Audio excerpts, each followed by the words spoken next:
தயிர் சோறுக்கு சூப்பரான சைடிச்சு மட்டன் சுக்கா ரொம்ப டேஸ்ட்டாக இருக்கும். மட்டன் சுக்கா செய்ய போகிறேன். இப்போ இதுக்கு மட்டனுக்கு நறுக்க போகிறேன். பொடியாக நறுக்கி மட்டன் சுக்கா செய்கிறதுக்கு கறியை ரொம்ப பொடிசாக நறுக்கணும். அப்போ தான் சீக்கிரமாக வேகும். அதுக்காக நறுக்கிக்கிறேன்.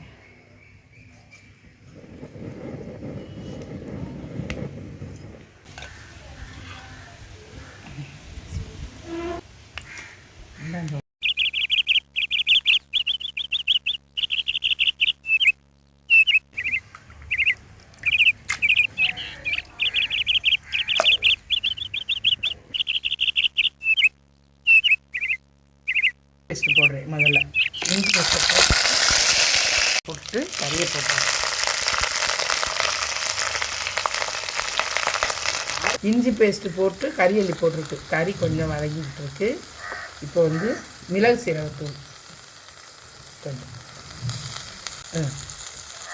போட்டாச்சு. கொஞ்சம் மிளகாய் பொடி.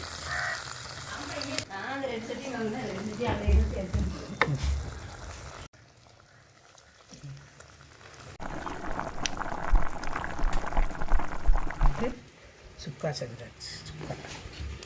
மட்டன் சுக்கா செய்கிறதுக்கு மிளகாய் பொடி, மிளகு சீரகப்பொடி, இஞ்சி பேஸ்ட், மட்டன் இது 3 மட்டும்தான் மட்டன் சுக்காவுக்கு மசாலா. எப்படி மட்டன் சுக்கா ரெடியாக சொல்லுங்கள். மட்டன் சுக்கா நல்லா ரெடி ஆயிடுச்சு. இப்படியே இதை வந்து தயிர் சோறுக்கு சரியான சைடிச்சு. தயிர் சோறுக்கு இதை வச்சு சாப்பிடுங்க, ரொம்ப டேஸ்ட்டாக இருக்கும்.